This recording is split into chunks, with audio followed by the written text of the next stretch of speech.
The village was silent, except for the distant hum of crickets and the faint crackle of a candle burning in Ajike's small room. She sat on a worn mat, her eyes locked on a cracked mirror. In its reflection, she saw her sisters, Tayo and Bimbola, their faces twisted with grief, their homes shattered by loss. Ajike's fingers tightened around a dark amulet. She whispered a chant, and the mirror rippled, showing Tayo weeping over her husband's body. Then Bimbola clutching her children in fear. A cold smile spread across Ajike's face. "You will feel my pain," she murmured. "This is only the beginning." Days earlier, in the bustling city of Lagos, Tayo's home had been filled with the usual chaos of family life. Her husband, Femi, a sturdy man with a loud laugh, had kissed her goodbye before heading to the bedroom, complaining about the spicy stew from dinner. Tayo was in the kitchen, scolding her two children, 16-year-old Tunde and 14-year-old Fumi, for leaving their school bags on the floor. "You people will kill me one day," she snapped, waving a wooden spoon. Suddenly, a scream tore through the house, raw and desperate. Tayo froze, the spoon slipping from her hand. "Femi," she called, her voice trembling. The scream came again, this time weaker, from the bathroom. She ran, her heart pounding, and flung open the door. Femi was slumped on the toilet, his eyes wide with terror, his body twitching. His skin was covered in angry red welts, and his hands clawed at the air as if fighting an invisible enemy. "Scorpions!" he gasped, his voice barely a whisper. "They are everywhere!" Tayo screamed, falling to her knees. "Where, Femi, where?" But she saw nothing, no scorpions, no crawling shadows. Just Femi, writhing in agony.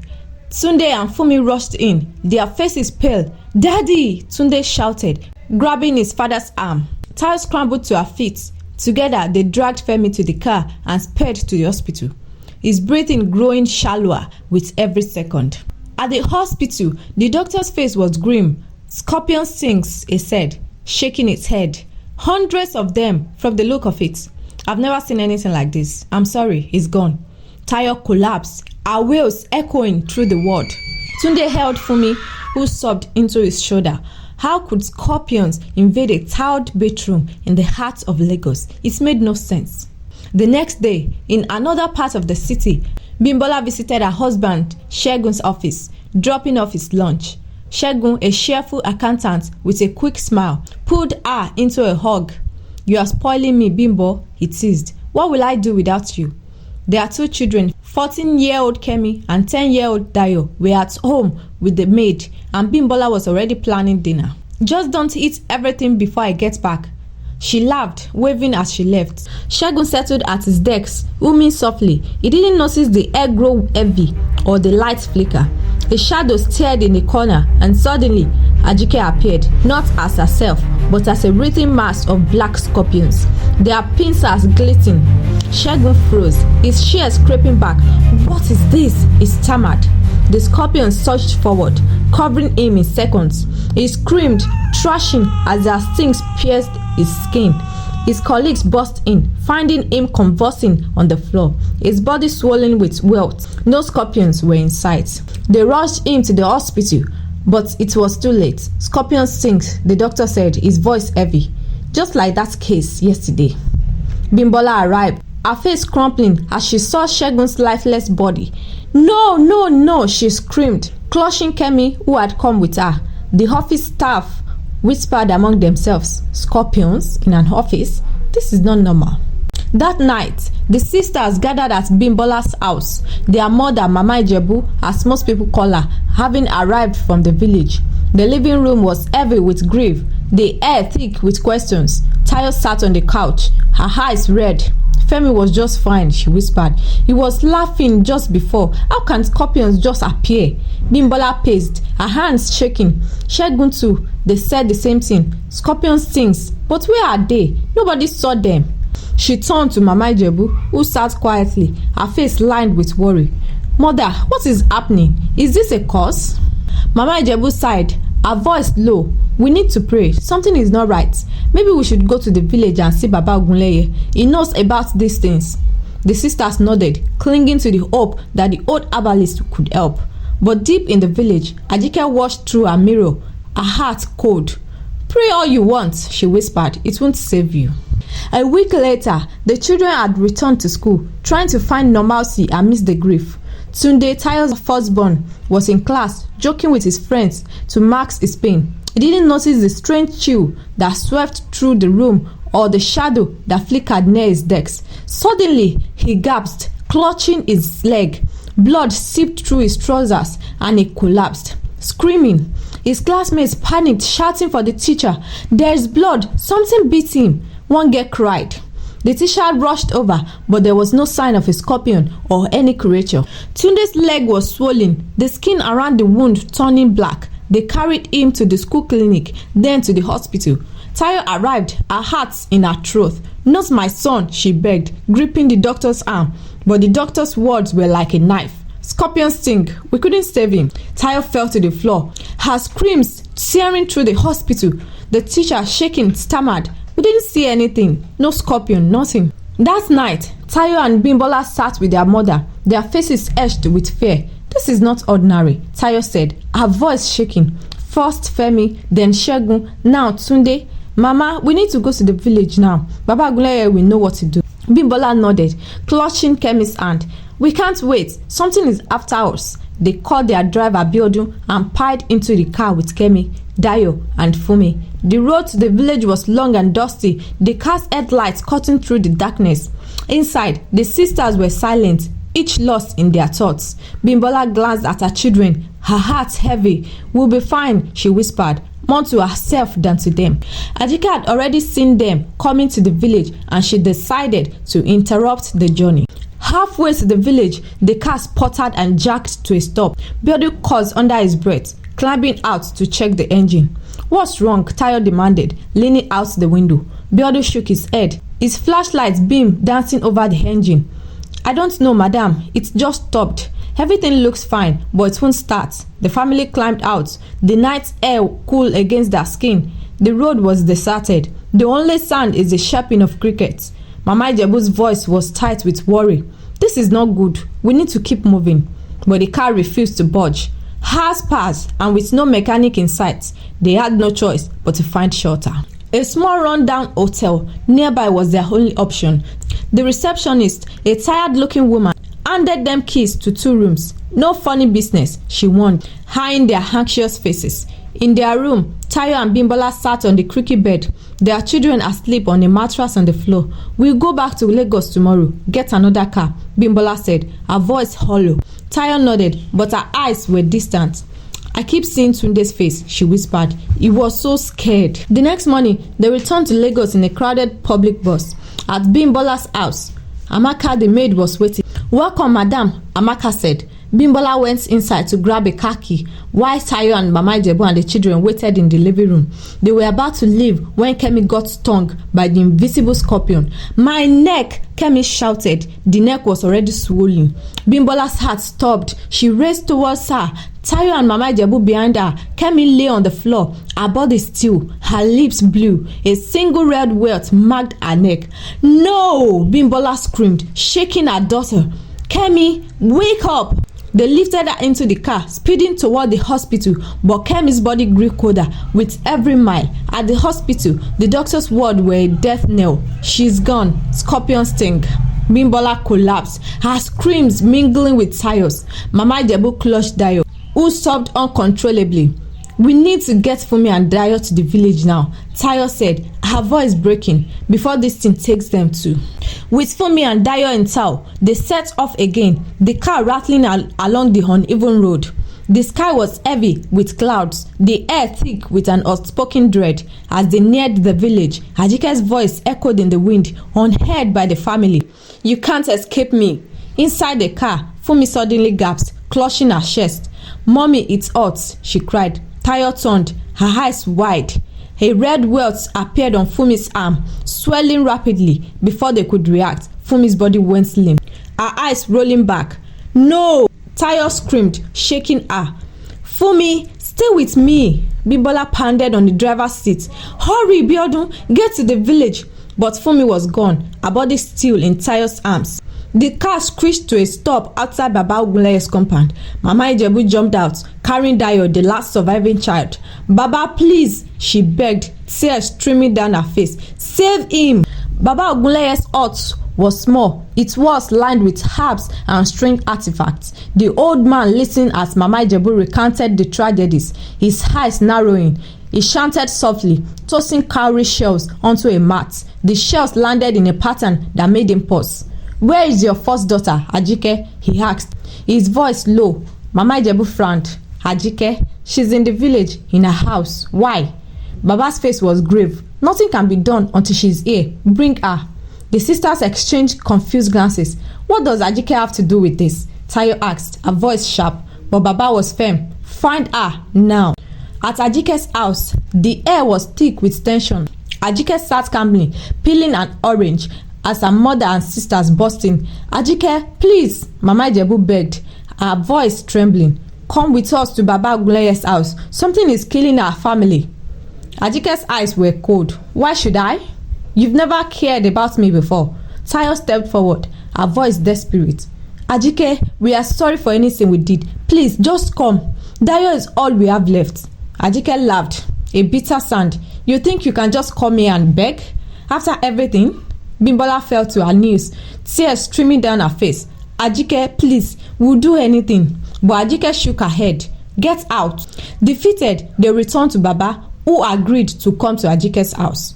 As they waited outside, a scream pierced the air. Dayo, sitting in the car, clutched his leg, a red welt blooming on his skin. "It's burning," he cried. Mama Ijebu grabbed him, sobbing, "Baba, please." But Dayo's body went still, his eyes glazing over. The last child was gone. Inside Ajike's house, Baba faced her, his voice calm. "Ajike, tell us why." Ajike's eyes blazed and she began her story, her voice trembling with pain. Years ago, when Ajike was barely 18, the world felt like a heavy stone on her shoulders. Their father had died suddenly, leaving Mama Ijebu and her 3 daughters, Ajike, Tayo, and Bimbola, in a crumbling village house with no money and no hope. Tayo was 16, dreaming of university, and Bimbola, 14, was sharp-witted but too young to work. Mama Ijebu's health was frail, her hands trembling from years of labor. "We are finished," she would mourn, sitting by the fire. "Who will help us now?" Ajike couldn't bear her mother's tears. "I'll find a way, Mama," she promised, her voice firm despite the fear in her heart. She was the eldest, the one who had to hold the family together. School was a distant dream for her now. She sold her textbooks to buy yams for dinner. The village offered little work, but Ajike was determined. She woke before dawn, trekking to nearby farms to weed, plant, or harvest. The sun burned her skin and the machete blistered her hands, but she gritted her teeth and walked. "Ajike, you are too young for this," Mama Ijebu said one evening, watching her daughter limp home, her clothes soaked with sweat. "You should be in school like your sisters." Ajike forced a smile, hiding the ache in her bones. "If I go to school, nobody will sponsor us all." "Tayo and Bimbola will go to school, Mama. I will make sure of it." She handed over the small coins she had earned, enough to buy kerosene and a little rice. Mama Ijebu's eyes filled with tears, but she said nothing. Tucking the money away, the work was grueling. Ajike spent hours under the scorching sun. Her back bent over cassava fields. The farm owners paid her sparingly, sometimes with a few tubers instead of cash. "You are strong for a girl," one farmer said, tossing her a yam. "Keep working, eh?" Ajike nodded, her pride swallowing the insults. At night, she would collapse on the mats beside her sisters, too tired to eat, her dreams haunted by the endless rows of crops. One day, she overheard Tayo and Bimbola whispering in the yard. "I want to study medicine," Tayo said, her voice bright. "I will be a doctor, live in Lagos." Bimbola giggled, "And I'll be a lawyer. We will have big houses and cars." They didn't notice Ajike, who stood quietly by the door. Her hands rough from digging, her heart ached. She had once dreamed of being a teacher, reading books under a mango tree, but those dreams were buried now, replaced by the weight of her family's survival. To earn more, Ajike took on extra jobs. She cleaned houses in the village, scrubbed pots until her fingers bled, and carried heavy loads of firewood for market women. "You are like a man," one woman laughed, handing her a few naira. Ajike didn't smile. The money went to Tayo's school fees, Bimbola's uniforms, and Mama Ijebu's medicine. There was never enough for herself. Her clothes were patched, her sandals held together with twine. Years passed, and Ajike's body began to protest. Her back ached constantly, and her hands trembled from exhaustion. One evening, she collapsed while carrying water from the stream, the bucket spilling over the dirt. A neighbor, Mama Tolu, found her and helped her home. "Ajike, you are killing yourself," Mama Tolu said, her voice stern. "You need to rest." "I can't," Ajike whispered, her eyes distant. "My sisters are in school. Mama needs me." Mama Tolu shook her head, muttering about stubborn children, but Ajike didn't listen. She had to keep going. When she was 22, Ajike had a new idea. She had heard of women making money frying akara in the market. It was hard work, but it paid better than farm labor. She gathered money from her labors and bought a small pot, oil, and beans. The first day, she woke at 3 a.m., grinding beans by hand, her arms burning. The fire was hot, the oil spitting, but by noon, she had sold every akara ball. "This is good," a customer said, tossing her a coin. Ajike's heart swelled. She could do this. The akara business grew. Ajike rented a small stall in the market, her hands moving deftly as she shaped the bean paste and fried it golden. Customers loved her akara, and soon she was earning enough to send Tayo to university and Bimbola to secondary school. She bought Mama Ijebu a new wrapper and medicine for her cough. "You are a blessing, Ajike," Mama Ijebu said, her eyes shiny. Ajike smiled, but her body was breaking. The smoke from the fire stung her eyes, and the heat made her dizzy. She ignored it, frying batch after batch, her dreams shrinking every day. One evening, as she counted her earnings, a sharp pain shot through her chest. She gasped, clutching the table. A customer, an old woman, noticed. "Ajike, you are not well," she said. "Go to the hospital." Ajike shook her head. "I'm fine," she lied. Hospitals cost money, money she needed for her sisters. But the pain didn't stop. She hid it, forcing herself to walk, until one day she fainted in the market, the pot of oil nearly spilling.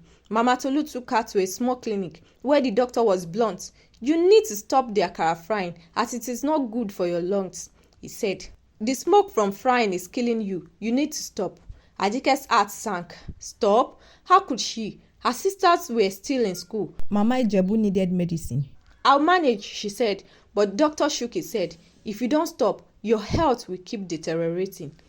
Ajike kept trying, but she was slower now, her cough worsening. Soon, Tayo graduated from university, a proud moment that brought tears to her eyes. "I'm going to Lagos," Tayo said, hugging her.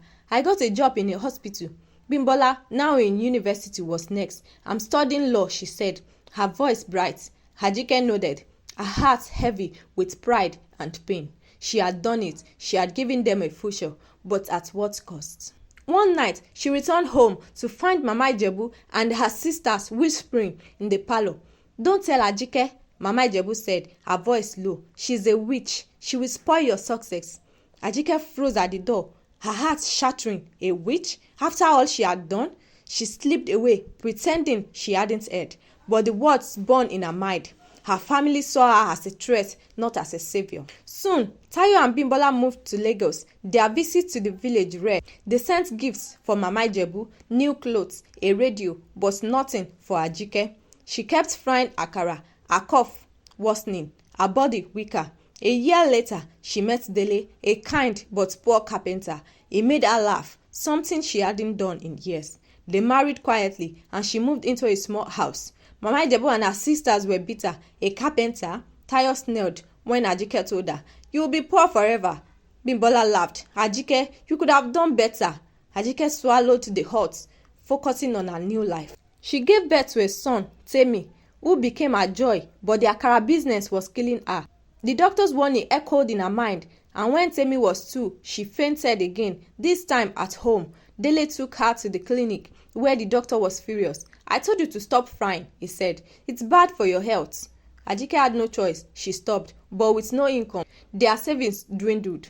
Dele worked hard, but his earnings were small. Then tragedy struck. Dele fell ill. a fever that wouldn't break. He died within weeks, leaving Ajike and Temi alone. Ajike was broken. She called Tayo and Bimbola, begging for help. "Please, I need money to start something new," she said, her voice trembling. Tayo was cold. "We don't have anything, Ajike. Manage."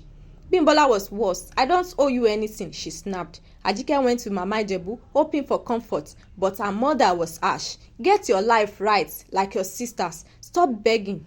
In a hot afternoon, smoke was stinging Ajike's eyes as she walked in her small stall. Her friend Shade approached. Her bright wrapper, a stark contrast to Ajike's faded clothes. "Ajike, why didn't you come to Tayo's wedding?" Shade asked casually. Ajike froze, her heart locking. "Tayo's wedding?" she whispered, the words cutting deep. Shade's eyes widened. "You didn't know? She married a doctor last month. And Bimbola's wedding is next week." The betrayer hit like a stone. Her sisters, whose education she had funded with years of sweat and sacrifice, had excluded her. Ajike's hand trembled, but she stayed silent, her heart sinking as she packed Akara, the pain of being erased by her family burning hotter than the oil before her. The final blow came when Temi fell ill, his small body burning with fever. Ajike had no money for medicine. Desperate, she traveled to Lagos, hoping her sisters would help if they saw her. At Tayo's house, she was met with scorn. "You look like a beggar," Tayo said, shutting the door. Bimbola was no better. "Go back to your village and don't ever come to my house again," she said, her voice dripping with disdain. Ajike returned home, her heart in pieces. 5 days later, Temi died in her arms, his tiny hand cold against hers. Ajike wanted to die. She sat in her empty house, a knife in her hand, ready to end it all. That's when her old friend Shade found her. "Ajike, why?" Shade asked, pulling the knife away. Ajike sobbed, spilling her pain, her sacrifices, her family's betrayal, her son's death. Shade's eyes darkened. "They don't deserve you," she said. "Come with me. I know people who can help." Shade took her to a dark grove outside the village, where women in black robes chanted around the fire. "What do you want?" one asked, her voice like smoke. Ajike's voice was steady. "Revenge. I want my sisters to lose everything, like I did. I want them to regret."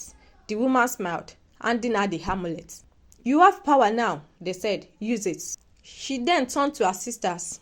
"I gave up my dreams so you could have yours," her voice trembling. "And when you finished school, got good jobs, what did you do? You called me a witch. You said I would ruin your success. That was why I decided to show you that which a witch is capable of." Mama Ijebu gasped, regrets in her face. "This is just the beginning. By the time I'm done with you both, all the wealth you think you have will soon disappear from your eyes, and you will both be poor like a church rat, just like me." Tayo sobbed, falling to her knees. "Auntie Ajike, we didn't know. We were wrong. Please forgive us." Bimbola clutched her chest, her voice hoarse. "We are sorry, Ajike. We will make it right. Please stop this." Baba stepped forward. "Ajike, your pain is real, but this path will destroy you. Let's go. Your sisters can make amends." He turned to Mama Ijebu. "You failed as a mother, sowing division among your children." Mama Ijebu wept. "I was wrong, Ajike. Forgive me." Ajike's face softened, but her eyes were guarded. "You think apologies erase my pain? My son is gone." Baba placed a hand on her shoulder. "You can start again, Ajike. Let them help." Weeks later, Ajike sat in a new shop in Lagos, its shelves stocked. Tayo and Bimbola had kept their promise, funding her business. The sisters, now widowed and childless, grew closer, their guilt binding them. They visited Ajike often, bringing food, trying to rebuild. One evening, on the shop's pouch, Tayo handed Ajike tea. "We can't replace what you lost," she said, "but we are family now." Bimbola nodded. "We want you happy, Ajike." Ajike looked at them, her heart heavy, but no longer consumed by hate. "I'm sorry I went too far too," she said softly. Years later, the sisters rebuilt. Tayo and Bimbola remarried, their new husbands kind. Ajike found love with a quiet trader, giving birth to a daughter, Hope. The scars remained, but their bond, fragile yet precious, grew from regret, redemption, and love. The moral of Ajike's story is that neglecting and betraying those who sacrifice for us can sow seeds of deep resentment, leading to devastating consequences. But forgiveness and reconciliation offer a path to healing and redemption. Ajike's sacrifices for her sisters and mother were met with ingratitude and exclusion, driving her to seek vengeance through dark means. Yet, the story shows that unchecked pain can destroy both the betrayed and the betrayers. Through Baba's intervention and the sisters' eventual remorse, the family learns to confront their wrongs, rebuild their bond, and find hope, underscoring the power of empathy, accountability, and second chances in mending broken relationships. If you enjoyed this story and want more, please subscribe to this channel and click the bell icon for new video notifications. You can also check out some of the videos here. Thank you for watching. Remain blessed.